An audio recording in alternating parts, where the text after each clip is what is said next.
Alright guys, we're back again. I've had a lot of people lately ask me about the 4-link conversion on these little axials, and I haven't done a video on it, so to clear some things up I figured I'd go ahead and make a video. It's gonna take your spare parts kit, and you're also gonna need the little ball mounts that you mount your shocks to. I had some extra ones laying around where I swapped shocks out, but this right here is what you're going to need, which comes in your shocks. So I haven't figured out where to buy these, besides buying the extra set of shocks, which are not too expensive. If you've got an extra set laying around, then you already have them. But let's dig into it. So this is the standard 3-link. Let me see if I can get a better angle. And right in here is where it causes a problem. You need those little ball pieces where the front of that triangle piece meets. You're also going to have to kind of sort of make a drive shaft. I'll show you in just a second. These right here will get relocated. The little ball mounts for them, they get relocated to the bottom right. Let me see if I can get it. Right in your lower link piece here. So right there. They're going to get relocated down there. Up here, I had to make some bushings. I took some small, like 3/32 hose and used to make the bushings for that.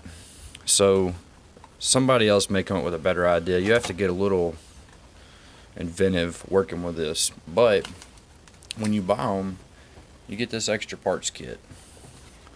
So this is what your links look like originally. Sorry for the bad camera angle on some of it.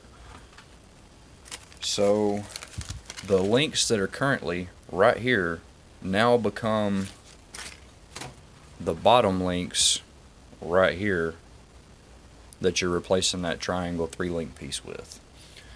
And right in there is where you're going to need those ball-in shock mount pieces. Put one on each side, and then the link just clicks right into the side of it, and then in the back you're going to use your ball mounts from up here to connect it here. The 3-link piece is made a little bit different. It stays locked in so it doesn't have to rotate, but if you keep these straight they will not work very well.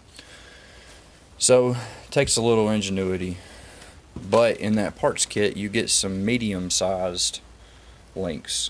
So the links that you have here originally are going to go to the bottom, and then your longer pieces are going to fit right in there. So you're going to also at the same time extend the front end. As you can tell, you have a longer drive shaft piece that comes with the kit. Let me get it out here. So this is your longer drive shaft piece to make a rear drive shaft. You're going to have to cut it because that is your original drive shaft length. This little piece right in here, and this is the much longer one. So I had to kind of play around with it a little bit, but in the long run you do get a lot more travel. I mean, as you can see, it cuts out a lot of the limitations that you have with the 3-link setup. You get that hard click on either side. You don't get any of that with this. Now these are, once again, Charisma shocks. I've tried to explain it in the past. These, if you do mount them, you're not going to be able to use the standard hardware that you have. You're going to have to come up with something different. I bought some eyeglass screws, just an assortment of eyeglass screws, because these screws for the original thread pitch, they're M1.6. So you're going to need some longer screws. Get a little bit inventive there, come up with some bushings. I made some bushings for these out of just plastic poly tubing. It's held up great. It does make a world of difference putting the rear shock at an angle makes a world of difference, having them much longer.